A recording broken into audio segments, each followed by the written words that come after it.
Bonsoir à tous. Donc, on continue l'étude qui a été entamé il y a 15 jours. C'est Philippe qui a fait le premier chapitre. On continue le second chapitre. Alors, on va lire verset par verset ou par groupe de versets en fonction des idées qui sont abordées dans ce deuxième chapitre de l'Épître aux Galates. Alors, vous savez que l'Épître aux Galates, on l'a dit la dernière fois, c'est le plus vieil écrit du Nouveau Testament. L'Épître aux Galates a été écrit bien avant les évangiles, en 50 après Jésus-Christ, pratiquement 10 ou 15 ans après la mort de Jésus-Christ, alors que les évangiles ont été écrits en 70, 75 après Jésus-Christ.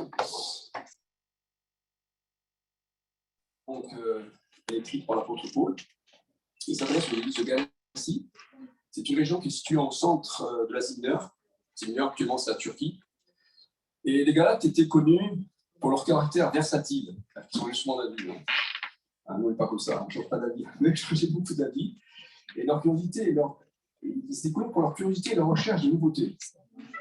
Et c'est bien d'être curieux et des choses nouvelles. Mais ce n'est peut-être pas toujours bon. Eux, apparemment, c'était un trait de leur caractère qui était assez excessif. Et c'est tu peux expliquer en partie qu'ils étaient suivis de faux prophètes qui étaient venus les séduire à cette époque-là. D'où l'origine de cette lettre aux Galates. Ces faux prophètes venaient pour leur dire de quitter le salut par grâce, c'est-à-dire la justification par la foi uniquement, et de revenir vers la loi. On n'a pas la foi. Et ces églises de Galates, donc, ont été fondées par la. Il n'y a pas qu'une église. On croit souvent qu'il y a qu'une église à Galates. Galates, ce n'est pas une église, c'est un groupe d'églises. C'est l'Épître Galates, et les Galates faisaient partie de plusieurs églises. Ces églises ont été fondées par l'apôtre Paul. Il y avait l'église d'Icône, l'église de Lystre et l'église de Derbe. On le voit dans les Actes des Apôtres. La dernière chose aussi, c'est un détail, mais c'est intéressant au niveau étymologique, c'est que Galate vient de Gaulois. Galate et Gaulois, c'est la même origine. C'était des peuples celtes qui avaient émigré du nord de l'Europe et qui étaient venus, on ne sait pas pourquoi, en Asie mineure. C'est pour ça qu'on les appelait les Galates. Galates venant aussi de Gaulois. Ce n'est pas forcément des Gaulois, ils avaient les mêmes origines que les Gaulois de l'époque. Alors, on va commencer par le premier verset. Donc, Galates 2:1.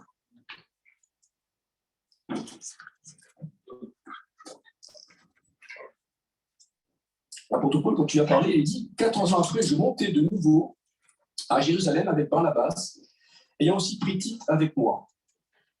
L'apôtre Paul continue, je ne sais pas si vous en souvenez, il continue le récit de la défense de son appel apostolique. Vous savez que les Galates, et surtout ces faux prophètes, mettaient en cause le ministère de l'apôtre Paul, son appel, en disant qu'ils ne sont pas de Dieu, et qu'il était un peu léger parce qu'il disait que le salut par grâce, c'est trop simple, ça ne vient pas de Dieu, vous voyez. Donc, il mettait en cause. Alors, lui, il a commencé sa défense au premier chapitre. Il continue, il continue le récit de son appel, il se défend. Et il a dit plus avant, il a dit qu'il avait reçu l'évangile par révélation. Il n'a pas reçu des hommes, il a reçu par révélation. C'est Jésus qui lui a révélé l'évangile du salut par la grâce. Et donc, il en parle de ça, bien sûr, au tout premier chapitre. Et Paul, là, il va aller à Jérusalem. Il ne va pas aller à Jérusalem pour chercher l'approbation des apôtres. En tout cas, il n'est pas allé tout de suite. Dès qu'il a reçu l'appel pour prêcher l'évangile, par révélation, il va prêcher l'évangile pendant 3 ans. Et puis après, ce n'est que plus tard, que 14 ans après, il est allé une première fois à Jérusalem, il n'avait pas vu ses apôtres, il avait vu l'apôtre Pierre. Et 14 ans après, il a dit qu'il va revenir à Jérusalem. Et donc, au tout début, lorsqu'il a reçu l'évangile par révélation, il n'a pas cherché l'approbation des apôtres. Il a commencé à prêcher l'évangile entre autres Galatie, dans toute l'Asie mineure, mais sans aller chercher l'approbation des apôtres. Mais il dit qu'au bout de 14 ans, il nous dit ici qu'il va aller à Jérusalem avec Barnabas, c'est son compagnon d'œuvre, et Tite aussi, pour exposer aux apôtres l'évangile qu'il prêchait depuis maintenant 17 ans aux païens. Et au verset 2, il nous est dit « Et ce fut après une révélation que j'ai montée, et je vais exposer l'évangile que je prêche parmi les païens.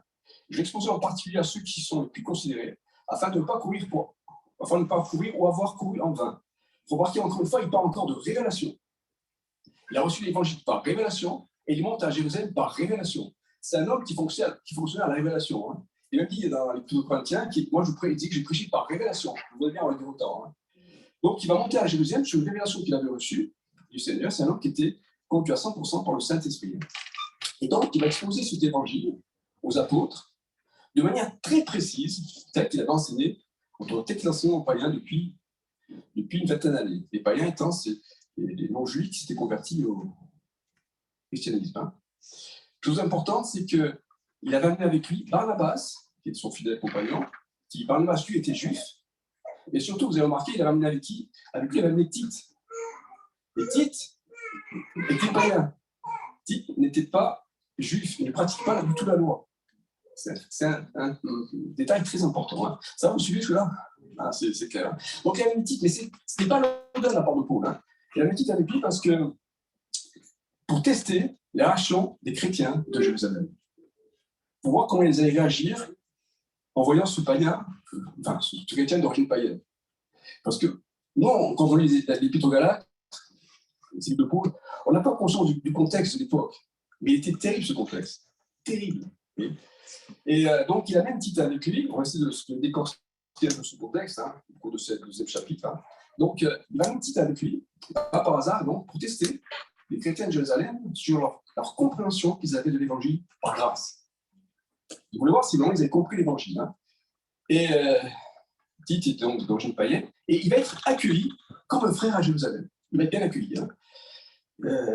Pour Paul, c'était donc la reconnaissance que l'évangile était aussi pour les païens et qui n'était pas donc tenu, Tite et les païens convertis à Jésus, n'étaient pas tenus de pratiquer la loi pour être sauvés.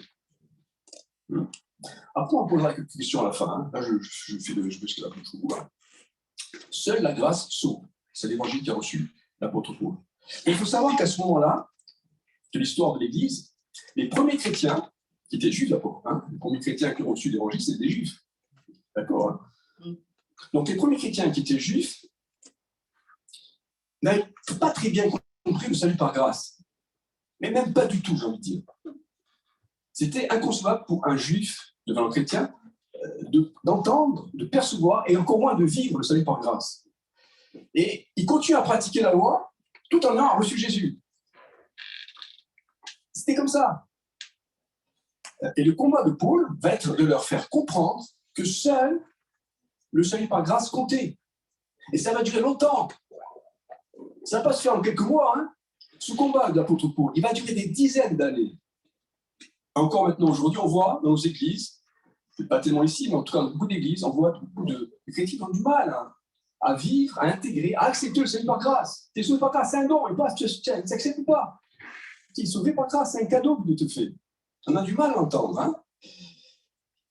Et l'apôtre, donc, il vient à Jérusalem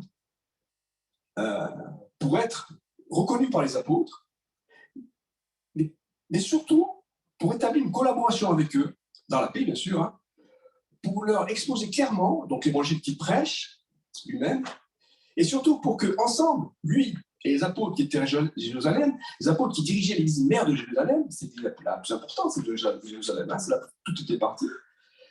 Donc, il était fait à Jérusalem, pas pour être reconnu par eux, parce que, j'ai envie de dire, ça n'intéressait pas d'être reconnu par les hommes. Lui, il était reconnu par Jésus-Christ, il était appelé par Jésus-Christ. Mais il voulait leur tendre une main d'association pour faire bloc face aux faux docteurs qui essaient de détruire l'église. Donc, c'est pour ça qu'il était allé à Jérusalem. Pour qu'ensemble, ils puissent contrecarrer l'action de ces faux prophètes qui voulaient judaïser les païens, c'est-à-dire les remettre sur la loi, et notamment les circoncire. Au verset 3, on lit, on continue. Mais Tite, qui était avec moi et qui était grec, ne fut pas même contraint de se faire circoncire. Et cela, à cause des faux frères qui s'étaient secrètement introduits et glissés parmi nous pour épier la liberté que nous avons en Jésus-Christ, avec l'intention de nous asservir. Nous ne leur cédâmes pas un instant et nous résistâmes à leurs exigences afin que la vérité de l'Évangile soit maintenue parmi nous. Donc, quand ils se retrouvent à Jérusalem, il y a des faux frères qui sont là, hein, qui viennent et qui essaient de s'opposer à l'apôtre Paul. Et Paul, donc, va être reconnu par les apôtres et ils vont accepter sa liberté d'action au point que même Tite, donc, on l'a déjà dit, ne sera pas obligé de se faire circoncire. Et ça, c'est une grande victoire pour l'apôtre Paul. C'est une grande victoire. Nous sommes dans un combat spirituel terrible que mène l'apôtre Paul. Hein. Et c'est une grande victoire pour lui et aux yeux de ces faux prophètes qui cherchaient à arrêter la progression de l'évangile par grâce, prêché par l'apôtre Paul. Là, on a vraiment un combat. Le diable ne veut pas que cette doctrine du salut par grâce pénètre. Il veut garder le peuple de Dieu sous la loi, sous le fardeau de la loi, ce qu'il refait encore en ce moment. Hein.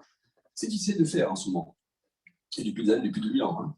Au verset 5, il est dit qu'il n'hésita pas à ses faux frères pour que la vérité de l'évangile soit maintenue. Notez la fermeté de l'apôtre Paul. Il ne fallait surtout pas que Paul cède sur aucun point à Jérusalem pour que les chrétiens faibles dans leur foi soient fortifiés et confortés dans la vérité, c'est-à-dire la justification par la foi, uniquement. Imaginez si Paul avait commencé à entrer dans des compromissions, à discuter, c'est la catastrophe pour l'évangile. Il était ferme, rempli du Saint-Esprit.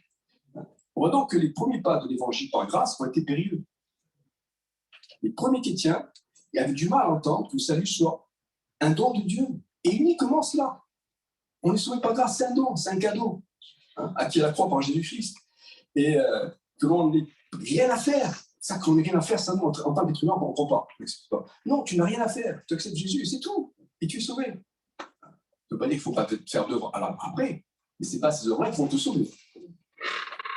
Toujours encore, beaucoup de chrétiens ont du mal à réaliser que tout n'est que grâce et se réfugient dans la religion. On continue au chapitre verset 6, il est dit « Ceux qui sont les plus considérés, quels qu'ils aient été jadis, cela ne m'importe pas, Paul.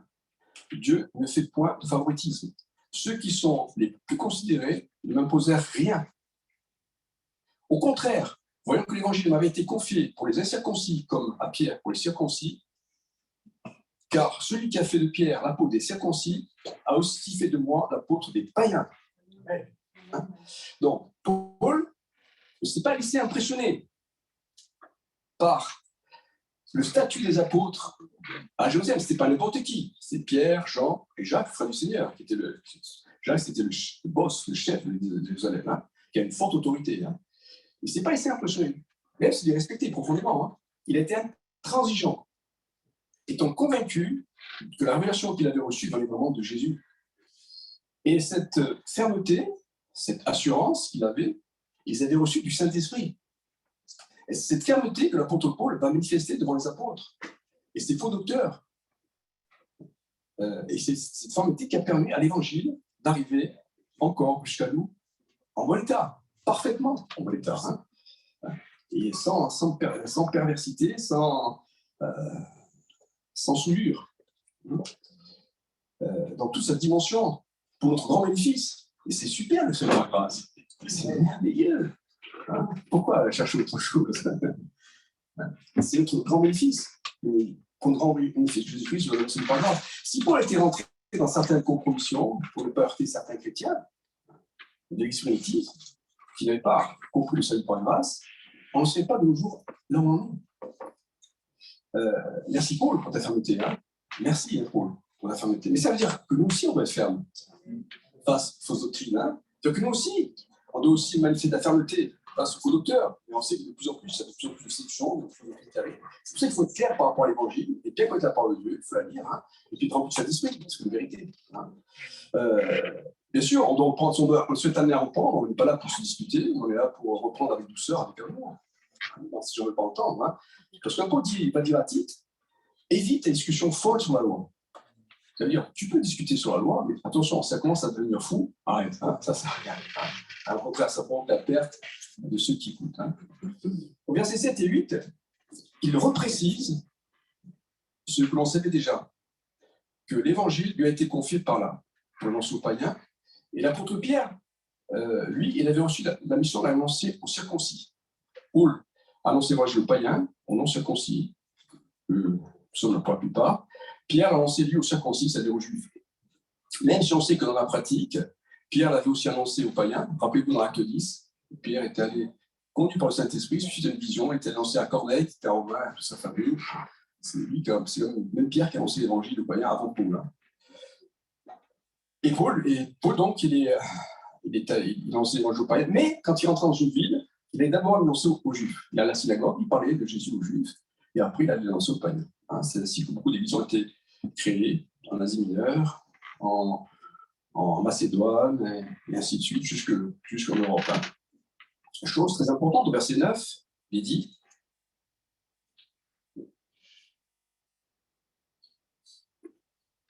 « Et ayant reconnu la grâce qui m'avait été faite, accordée, Jacques, Céphas et Jean, qui sont regardés comme des collègues, me donnèrent à moi et à Barnabas la main de l'association, afin que nous allions, nous, vers les païens, et eux, vers les circoncis. » Donc, chose très importante. Hein. De là,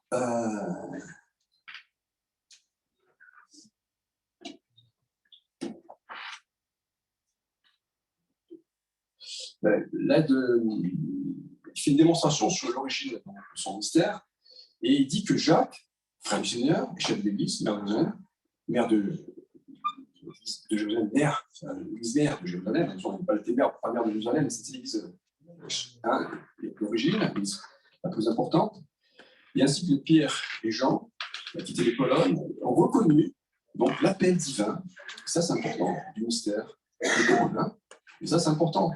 On reçoit l'appel de Dieu, mais il faut qu'il soit confirmé par les hommes, ce qui est le cas. On continue verset 11, 14. Mais lorsque Céphas, là on a un passage qui est assez chaud, mais lorsque Céphas, l'apôtre Pierre, vint à Antioche, je lui résistais en face parce qu'il était répréhensible. En effet, avant l'arrivée de quelques personnes de l'entourage de Jacques, il mangeait avec les païens. Et quand il est survenu, il s'esquiva et se tint à l'écart, par crainte des circoncis. Avec lui, les autres juifs usèrent aussi de dissimulation, en sorte que Barnabas même fut entraîné par leur hypocrisie.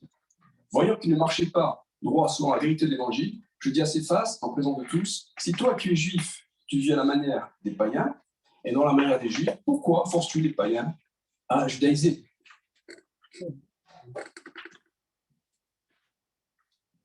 Et tout à l'heure, on voit que c'était difficile.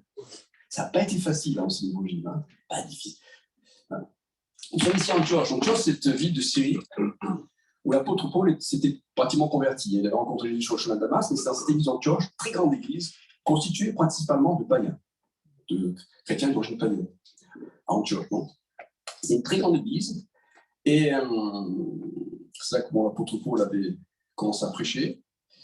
Et à ce moment-là, notre histoire, voilà que l'apôtre Pierre arrive à Antioche. Et Pierre, c'est pas n'importe qui. Et il vivait à Antioche pendant un certain temps, Pierre, et il pratiquait le salut par la grâce. Il mangeait et se mélangeait aux chrétiens païens, Pierre. Mais quand les chrétiens vont arriver de l'église de Jérusalem, hein, qui est envoyé par Jacques, il se remet, l'apôtre Pierre, sous la loi. Il se remet à l'écart des païens, si les juifs se mélangent pas avec les païens, à manger juif, et il sous la loi. Il faut savoir que, comme on l'a dit tout à l'heure, que les chrétiens de l'Ismaïtie, c'est important de le redire, surtout du côté de Jérusalem, hein, étaient d'origine juive, bien sûr, et même s'ils croyaient au salut par Jésus-Christ, ils continuaient à pratiquer de nombreux commandements de la loi. Ils croyaient que Jésus était leur sauveur, mais ça ne suffisait pas. Il fallait aussi être sur la loi. C'était à Jérusalem, c'était comme ça. Ça a duré longtemps. Ils pratiquaient la circoncision, ils ne mangeaient pas certains aliments, ils mangeaient cachère, ils ne se mangeaient pas donc avec les non-juifs. Et ils pensaient même que le salut était que pour les juifs au début. On le voit très bien dans les actes des apôtres. C'est-à-dire qu'ils n'allaient pas du tout, et ça c'est important à savoir, si vous ne savez pas, c'est que les apôtres comme Pierre, comme Jacques, le Seigneur était un apôtre aussi, Jean, n'avaient pas eu la vision de l'Église. Ils n'avaient pas eu la vision de l'Église. C'est l'apôtre Paul qui a la vision de l'Église. Et elle lui a été révélée, on le voit dans l'Épître aux Éphésiens. Et donc, pour eux, les Juifs, les Juifs pouvaient se convertir, ok, mais ils n'avaient pas compris l'Église. Or, l'Église, c'est une entité qui rassemble les Juifs et les non-Juifs. On est tous égaux. Là, l'apôtre Paul dira, il n'y a ni Juifs, hein, ni païens, ni Grecs, on est tous pareils. Hein. Mais là encore, ce n'est pas cette vision. C'est pour qu'on comprenne bien le contexte de l'époque, hein, à ce moment-là. Il n'y avait pas la vision de l'Église qui rassemblait les païens et les Juifs dans un même corps. Soit les chrétiens d'origine païenne et juive. Révélation, comme on va voir l'apôtre Paul. On voit donc que dans l'Église du 1er siècle, l'évangile de la grâce a eu beaucoup de mal à faire sa place, à être accepté. par les chrétiens, en tout cas d'origine juive, puisque l'apôtre Pierre lui-même a eu du mal à se positionner quand même. L'apôtre Paul l'accuse même d'hypocrisie. Il dit, Pierre, tu es hypocrite, tu fais preuve de duplicité. Même Barnabas, le compagnon de Paul, c'est fait dans la culotte, si on peut dire. Paul était courageux quand même. Hein. Eux, ils avaient peur. C'est peur de Jacques. Il devait être très impressionnant, ce Jacques, hein, à Jérusalem. Hein. Mais Barnabas et l'autre juif converti ont tourné Kazakh face à ces chrétiens juifs qui venaient pour judaïser. Pour cela. Ils avaient peur de déplaire. Car l'église de Jérusalem vivait sous la loi, bien qu'ils aient accepté Jésus-Christ comme sauveur.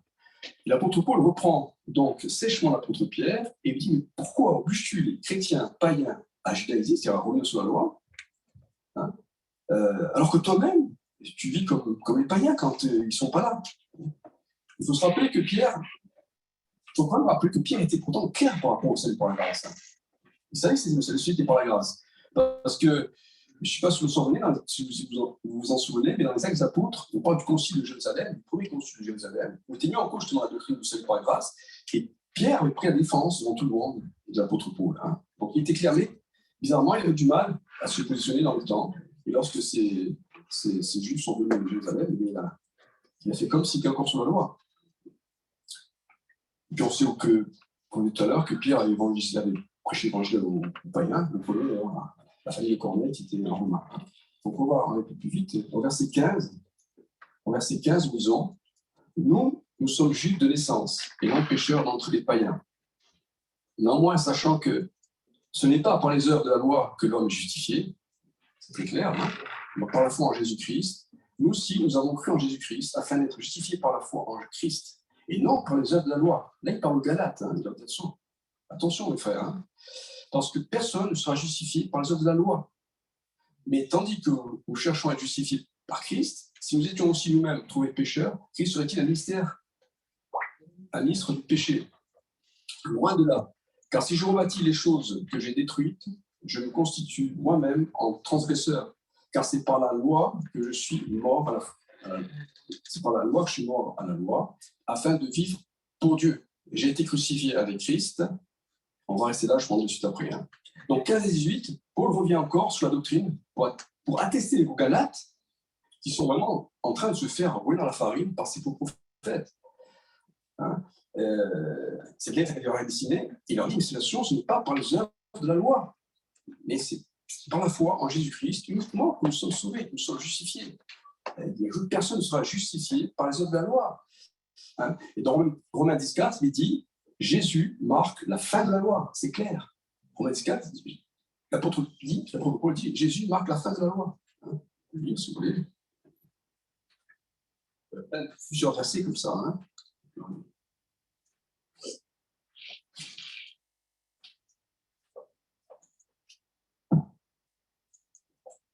Car Christ est la fin de la loi pour la justification de tous ceux qui croient. C'est clair. Hein. Alors, l'épître aux Romains, voilà, c'est le salut par grâce, c'est la plus impressionnante, la plus forte à lire et à étudier. Hein. Je vous invite à lire ou à la relire. Hein. C'est une chose très importante et traite de la justification par la foi seulement. Hein. En voyant que l'apôtre Paul est très sévère avec l'apôtre Pierre, parce que son mauvais témoignage, lui, le grand apôtre Pierre, pouvait mettre le doute dans l'esprit des chrétiens qui veulent se convertir. Parce qu'il faut savoir que les nouveaux chrétiens, les nouveaux convertis nous regardent, ils observent. Et si on n'est pas clair sur notre doctrine du salut, ben comment ils vont continuer? C'est à nous, qui sont un peu plus anciens que les autres, et bien être fermes par rapport à la doctrine du salut. Hein. C'est important. Remarquez cette fermeté de l'apôtre Paul et son intransigeance au salut de tous. Si Paul avait été laxiste, s'il avait joué en la compromission, moi, ce que l'Église de nos jours, c'est bon de le répéter. Paul était animé par cette puissance de Saint-Esprit, qui est l'esprit de vérité. Et je le répéter là aussi, il est important que nous cherchions à être remplis du Saint-Esprit, comme dit l'apôtre Paul, pour être conduit par le Saint-Esprit. Quand je lis la parole de Dieu, je lis, je prie, je la lis bien sûr, mais je dis Seigneur, éclaire-moi, montre-moi. Donc il affirme avec force que c'est la loi ou la grâce. Il faut faire un choix. Les deux sont ce qu'il dit ici. Hein. Comme l'a affirmé les faux prophètes. Les faux prophètes disaient oui, il y a la grâce, mais on peut avoir aussi la loi. c'est pas incompatible, c'est faux. C'est, on dit, voilà, attention, ou tu es sous la loi, ou tu es sous la grâce. Le salut par la foi et les œuvres, ça ne marche pas. On sait que certaines religions, quand on est catholique, je vois quand on évangélise, c'est pas pour les critiquer, mais je dis, quand vous êtes un catholique, c'est par la foi que tu es sauvé, il dit oui, et les œuvres, tous. Si à l'action du corps, tu es un catholique, non, il faut faire des œuvres aussi. Certes, mais ce n'est pas tes œuvres qui vont te sauver. Et les catholiques, ils disent oui, mais il faut faire du bien aux pauvres. Et si je ne fais pas du bien, mais je suis perdu. Non, tu peux faire toutes les belles œuvres que tu veux. Si tu l'as, c'est la foi qui va te sauver. C'est par grâce. Hein, c'est vrai, il ne faut pas faire d'œuvres. Bien sûr qu'il faut en faire. Je vais au verset 19-20, pour finir. Car c'est la loi, c'est par la loi que je suis mort à la loi, afin de vivre pour Dieu. J'ai été crucifié avec Christ, et si je vis, ce n'est plus moi qui vis, c'est Christ qui vit en moi. Si je vis maintenant dans la chair, je vis dans la foi au Fils de Dieu, qui m'a aimé et qui s'est livré lui-même pour moi. Je ne rejette pas la grâce de Dieu, car si la justice s'obtient par la loi, Christ est mort donc en vain. Saint Augustin disait, pour commenter ce passage, il disait que Paul considère la loi comme un pédagogue qui va l'amener à Christ. C'est vrai ça. Il ajoute qu'un enfant est nourri par sa mère avant de redonner ses propres ailes. Mais je pense que c'est encore beaucoup plus profond que ça. Je ne dis pas que je suis profond comme Saint Augustin, mais je crois que Saint Augustin n'avait pas tout vu, je crois. Hein. Et que la loi nous enseigne à découvrir la grâce de Dieu. J'ai une vidéo tout à l'heure d'un pasteur juif. Hein. Ouais. La loi, elle est importante. On ne dit pas qu'il ne faut pas pratiquer la loi. Hein. Au niveau moral, oui, évidemment. Parce que la loi nous enseigne à prendre conscience comme pécheur. Tu ne commettras pas d'adultère, ça fait du bien. Tu respectes tes parents, bon, ça c'est la loi morale, hein. Bien sûr. Après, tout ce qui est cérémonial et tout ce qui est sacrificiel, tout ça, c'est caduque. Mais c'est pour ça que dans le Romains 7, Romains 8, c'est très intéressant parce qu'il dit que la loi nous permet de prendre conscience de notre péché. Hein. Il dit dans Romains 7, l'apôtre Paul, il dit que la loi a eu pour nous révéler notre état pécheur. Et aussi que la loi, il dit aussi que la loi est incapable de nous délivrer du péché. Seule la foi en Jésus-Christ. Si vous comparez Romains 7, c'est la marche sous la loi, hein, qui est importante aussi, attention, hein, parce qu'elle nous révèle notre état pécheur. Et après, vous passez à Romains 8, et la Romains 8, c'est la délivrance. La délivrance, elle s'opère par l'Esprit, par le ministère de l'Esprit. Si tu es sous le ministère de la loi, tu ne seras jamais délivré. Si tu vis sous le ministère de la loi, tu ne seras jamais né de nouveau. Ah, c'est cet esprit, tu vois. La délivrance se fait sous l'esprit, sous le ministère de l'esprit. Et donc, malgré tous les ailes qu'on peut avoir à pratiquer la loi, lui qui pourtant était pharisien, il dit j'étais pharisien, la loi je l'ai pratiquée, j'étais irréprochable au niveau de la loi. Hein. Mais c'est pas ça, c'est ces œuvres irréprochables qui l'ont sauvé. La loi est incapable donc de justifier. Seule la foi en Christ nous délivre du péché. Cette idée est confirmée au verset 20, où il va dire ce n'est plus moi qui vis, c'est Christ qui vit en moi maintenant. Hein. Quand je marche dans la foi, eh bien, c'est là que j'aurai la délivrance. Hein. Même Martin Luther, je vais tout dire, mais même Martin Luther disait ou je crois au sacrifice de Jésus-Christ, ou je ne crois pas. Si je ne crois pas au sacrifice de Jésus-Christ, je m'éloigne de moi-même de la grâce. Hein. Et si je crois au sacrifice de Jésus-Christ, puis alors là, oui, je peux entrer dans le pardon du péché et dans la grâce. Mais si je vis sur la loi, je remets le sacrifice de Jésus. Hein. Et Luther a fini même par dire que nous ne pouvons pas être sauvés par la loi. Voilà, c'était juste pour le chapitre 2. Je pense que les autres chapitres sont même encore plus gratinés. Hein. Si vous avez des questions, si je peux y répondre, hein, pas sûr.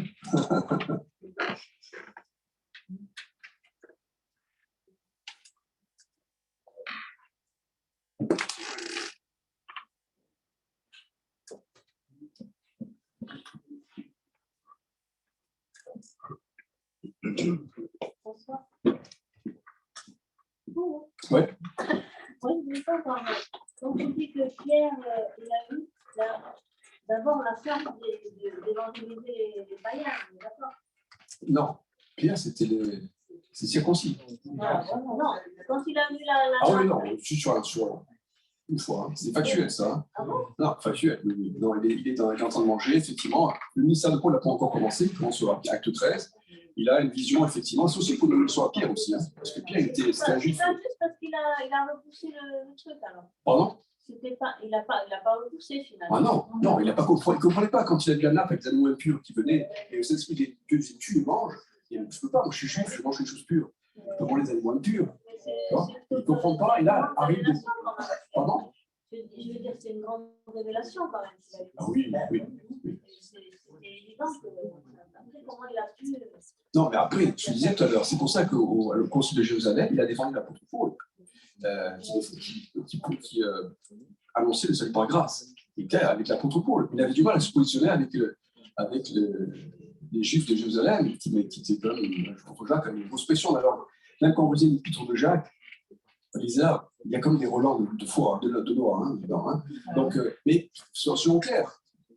Pierre, il ne faut pas être rigide aussi. Pierre, je pense, Pierre, il a aussi le salut au circoncis, mais s'il avait devant lui un païen, je pense qu'il aurait fait aussi. Hein. Voilà, hein. Mais ils avaient chacun une mission, un mystère différent. Hein. De même, l'apôtre Paul, on sait que quand il arrive dans son vie, il a aussi d'abord le salut, l'évangile aux Juifs, et après il passait aux Juifs.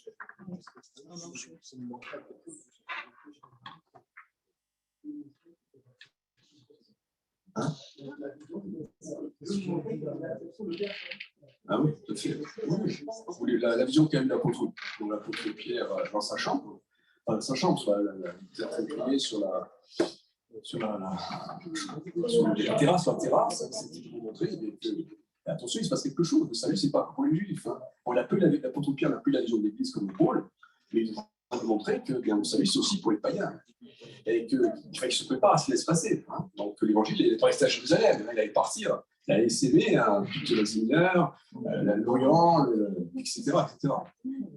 Il y a une autre question. Quand même, le Christ, il parle de l'Église. Il dit que c'est lui qui bâtira son Église. Ouais, mais c'était au centre assemblée, quoi. Il a eu la bruit en tant que l'Église s'est assemblée, là, mais il voyait les Juifs, quoi. Il n'a pas du tout c'est assemblée, tu vois. Il n'a pas compris quand effectivement Jésus parle de l'Église, mais ce n'est pas l'Église telle qu'elle est révélée à l'apôtre Paul, qui est aux Éphésiens, tu vois. Il était persuadé que les païens, le salut, c'était pour les Juifs. Alors Jésus, il a dit, le salut est pour d'abord les Juifs. Hein. Moi, je suis venu pour les prêcher aux Juifs. Après, il y a une deuxième étape, c'est le prêcher aux païens. Mais la révélation de l'Église, et c'est clair dans l'Épître aux Éphésiens, c'est Paul qui l'a dit. Et les Juifs n'avaient pas du tout à Jérusalem, ils ne comprenaient pas que les païens puissent, soit que les païens se convertissent, bon, on veut bien, mais que l'évangile puisse se développer, surtout maintenant, il y a beaucoup plus de païens, chrétiens d'origine païenne que juifs maintenant. À l'époque, ce n'est pas le cas. C'est pour ça que la foi en Jésus-Christ est ouverte à tout le monde. Ouais. À tout le monde. Ouais.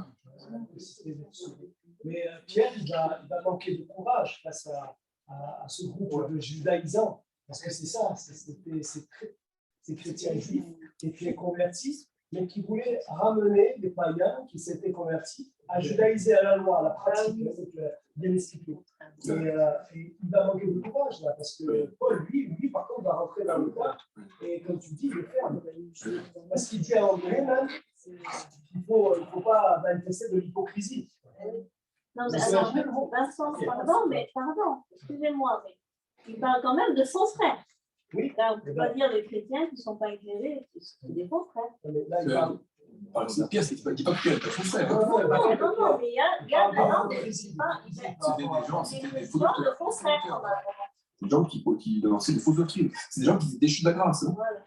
Comme l'a dit les fils la dernière fois, il a dit que citer la chapitre 1, celui qui est sous la loi, il est déchu de la grâce. Il a même parlé, c'est même fort, nous on se va le dire, mais Paul dit, au verset 1,8, on l'a appris la dernière fois, mais si nous-mêmes, si un ange, Seigneur, annonce un évangile, c'est car celui qui nous a été prêché, qu'il soit anathème. Anathème, c'est fort, hein, c'est exclu carrément, hein, tu n'es plus dans l'église. Bon, nous, on ne sait pas le faire. Justement, c'était un peu ma question. Moi, je voulais savoir. Des personnes qui sont chrétiens, c'est des chrétiens, Ouais. qui ont accepté Jésus-Christ comme leur sauveur, leur Seigneur personnel, et qui néanmoins prennent l'initiative personnelle de pratiquer une forme de loi. C'est-à-dire, par exemple, quelqu'un qui se met à pratiquer par envie le Shabbat, parce qu'il estime qu'en faisant ça, il va être agréable à son Dieu. Est-ce que ces gens-là, nous, on les considère comme des frères ou pas? Oui, si tu Fix avait répondu à la question la dernière fois. Hein. Tant que tu ne troubles pas les personnes avec ça, tant que tu ne troubles pas. Ah oui, bien sûr, le but, c'est pas de C'est faire C'est personnel. C'est personnel. Mais le problème, c'est que ces incidents-là, ça a troublé, ça a apporté beaucoup de problèmes. Et aujourd'hui encore, cette histoire-là, elle amène beaucoup de problèmes. Il faut savoir que des églises ont été mises par terre à cause de cette doctrine-là. Donc, quand Paul dit, là aussi c'est important, que la loi est un pédagogue. La loi est un pédagogue, elle nous apprend qu'on ne peut pas pratiquer la loi. Et c'est pour ça qu'il fallait qu'il y ait aussi, il fallait qu'il y ait tout est une préparation de la J'entends bien, je suis entièrement d'accord avec toi. Simplement, il faut qu'on soit vraiment peut-être un petit peu plus, nous aussi, on a besoin de pédagogie pour bien comprendre ce qu'est la loi. Parce que finalement, même nous sommes soumis à des lois. Il y a la loi même des hommes, nous sommes obligés de nous soumettre à la loi de la République, par exemple. C'est la loi, comme tu l'as dit tout à l'heure, le fait de ne pas voler, le fait de prendre soin de ses anciens, le fait de ne pas commettre d'adultère, c'est une loi auquel nous y sommes, c'est des lois morales. C'est des lois. Des commandements. Donc nous y sommes quelque part soumis d'une certaine façon, nous aussi quelque part nous sommes sous la loi. Et c'est vrai que tout ce qui est ce qui se faisait au temple à l'époque, qui c'est les 613 mitzvot, la plupart aujourd'hui n'ont plus lieu d'être, même chez les Juifs. Est-ce que, justement, si dans le cas où ces gens-là pratiquent ce qu'ils ont envie de pratiquer, même le Shabbat, nous, je pense, c'est mon avis, on n'a pas à les rejeter et surtout à ne pas les considérer comme des frères et sœurs. Néanmoins, il ne faut bien sûr pas que ça mette un quelconque trouble, ou que ce soit à chacun libre d'avoir la foi qui est la sienne. C'est mon avis. Tu pratiques le sabbat. Les Juifs, C'est pas le sabbat qui va te sauver. Ah oui, mais ça c'est évident. C'est Jésus qu'il faut savoir. Évidemment. Ah oui, si tu ne prends pas ça, je te dis, si tu pratiques le sabbat tel que le prône la loi, oui, non, c'est il faut que tu fasses des sacrifices aussi. Oui, non. Le sabbat, ça veut dire, je fais 5 minutes à peu près, je réserve à Dieu, je dois sacrifier 2 agneaux. Oui, c'est le genre de choses. Donc ça va être. Non, puisque c'est une loi morale. Donc si tu pratiques le sabbat. Et non, c'est une loi morale. Donc, ce n'est pas le sabbat, le Shabbat religieux, mais c'est un Shabbat à l'éternel. C'est une journée à l'éternel. Si tu voilà. Une journée à l'éternel, ça oui, c'est moral. Voilà, ça c'est personnel, ça. Ah, mais oui. si tu veux le faire, si tu veux pratiquer le Shabbat tel qu'il est prôné par la loi, c'est impossible. D'ailleurs, les Juifs eux-mêmes, c'est le matin du Seigneur permet que le temple soit construit. Oui, pourquoi? Parce qu'ils savent qu'ils ne sont pas sous la loi. Sans le temple, il n'y a pas de loi. C'est ça. Ah, mais bien sûr. Parce qu'il y a toutes ces fêtes de Soukot, il faut qu'il y ait des sacrifices. Pâques, il faut qu'il y ait des sacrifices. Ils savent, les Juifs, ils ne sont pas sous la loi. C'est impossible. Donc, une chose, comme c'est marqué dans la Bible, en fait, il ne faut pas faire quelque chose qui va choquer ton frère ou ta soeur. Voilà, tout simplement. Voilà. En fait, il faut être respectueux les uns des autres, tout simplement. Parce que faire le sabbat, je pense à faire un guide, tu dis, ça ne me dérange pas. Voilà, je ne peux pas manger de porc, c'est la foi du frère. À partir du moment où c'est la grâce qui... Ah pardon, je celui qui veut pratiquer une partie de la loi, il est tenu de pratiquer toute la loi. Et la loi, elle est parfaite. Non, Julienne, c'est une loi morale. C'est pas possible. Il fallait des sacrifices pour la loi. C'était le péché, parce qu'on est pécheur. Et que la loi, on ne peut pas l'accomplir dans sa perfection. Ce que tu dis est vrai quand on veut être sauvé par la loi. Oui, mais quand on veut être sauvé par la loi. Mais si c'est une loi morale.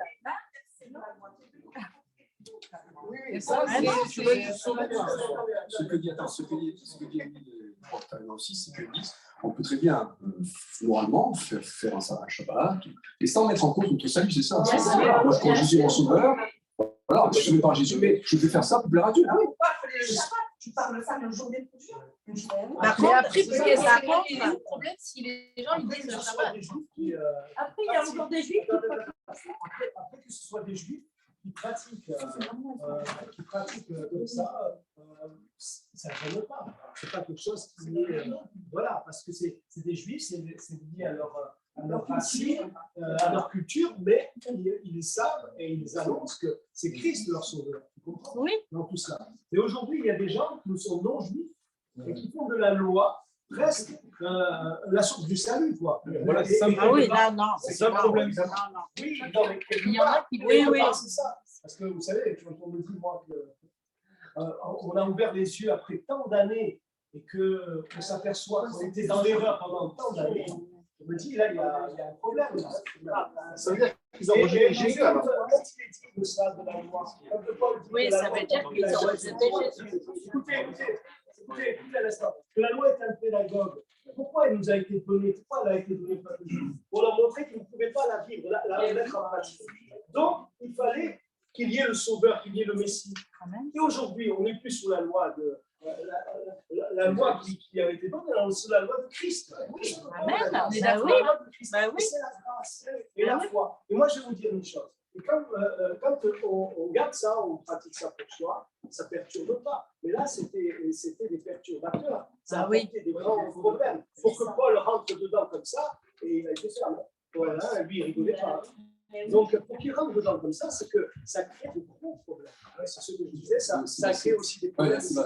Le plus gros problème, c'était pas qu'ils pratiquaient la loi et que ça perturbait les frères, c'est parce que ça remettait en question le salut. C'était pas le fait de pratiquer le problème. Oui, C'était ce que ça impliquait. Justement, mais quelque part, qu'est-ce que ça voulait dire aussi? Ça voulait dire quoi? Que le sacrifice de Jésus n'était pas suffisant. Voilà, exactement. Ça, c'est grave, non? Ah oui, c'est très grave. Oui, c'est très grave.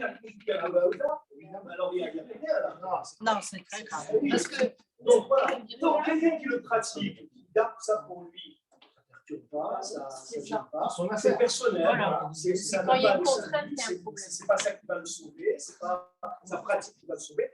La seule chose qui peut nous sauver, c'est notre foi en Jésus. Amen, amen, amen.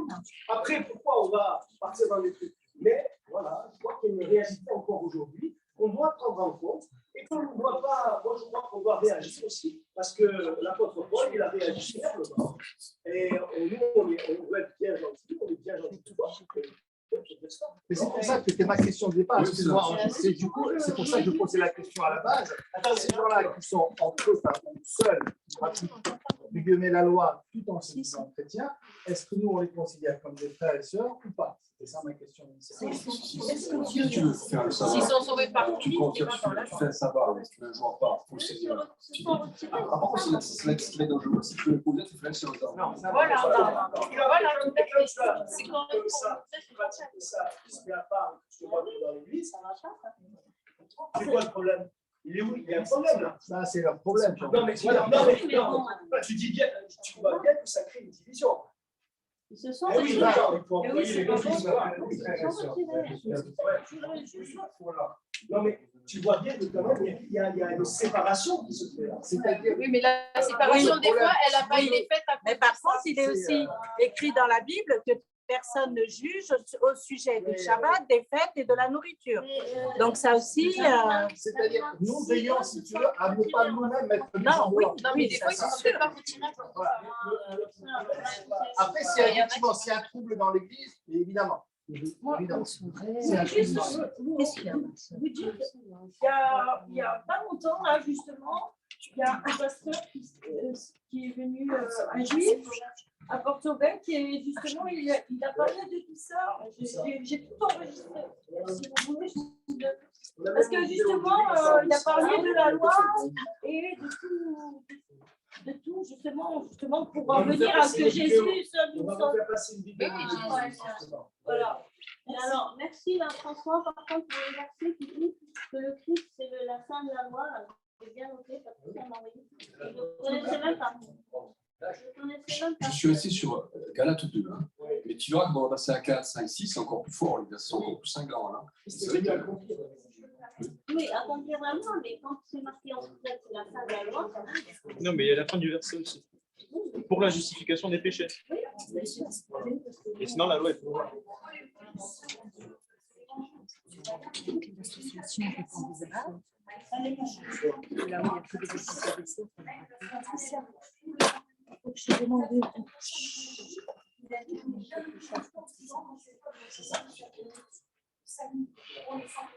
Il était pas circoncis, il ne me semble pas qu'il va être. Déjà, Jésus était à cette personne. Et comme je rejoins aussi Karina dans le sens, il y a une personne que ce soit pour le manger ou pour tant pour le fait de réussir à Dieu, que ce soit personnel, quand on n'est pas là-dessus, On n'a pas ce On n'a pas imposé notre foi. C'est une question de conviction et c'est personnel. C'est personnel. Voilà, je pense que c'est bon, on va rester là. À partir du moment où on est tous d'accord sur la grâce, Ah oui, c'est la grâce qui compte. oui, mais il y a des gens qui te disent Oh, je vais poser une question. On va demander, Ange, je vais prier. Ange, oui. Seigneur mon Dieu, nous te remercions encore pour cette soirée où effectivement nous avons pu te remettre nos bien-aimés, Seigneur, qui sont dans la douleur, Seigneur.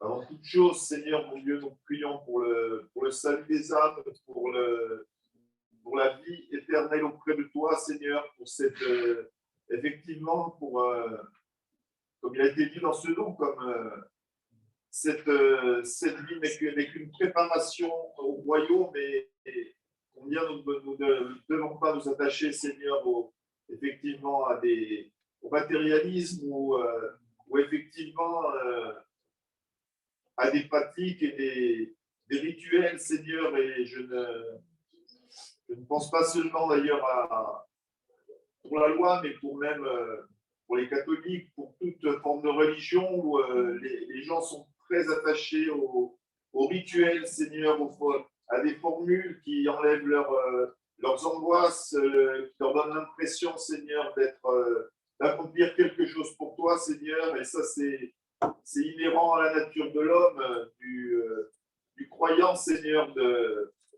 faire pour croire qu'ainsi on peut plaire à Dieu, Seigneur. Mais nous savons que tout cela n'est pas ta pensée, tes pensées sont bien au-dessus des nôtres, Seigneur, et tu vas nous éclairer chacun sur chacun des sujets et des questions qui ont été posées ce soir, Seigneur, mon Dieu. Que toute la gloire te revienne, Seigneur, parce que tu vas le faire par ton esprit, Seigneur, qui est là pour nous consoler, pour nous aider, pour nous éclairer, Seigneur, en toutes circonstances. Amen. Amen. C'est bon, voilà.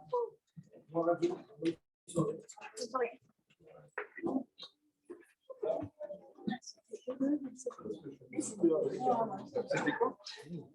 C'est bleu, mais c'est bien. Ça a bien fini. Ça a bien fini. Parce que la loi est obligée de découvrir. Pardon, ma chérie, excuse-moi. C'est le Christ, c'est la loi de l'amour. Et c'est plus pareil. C'est sous le.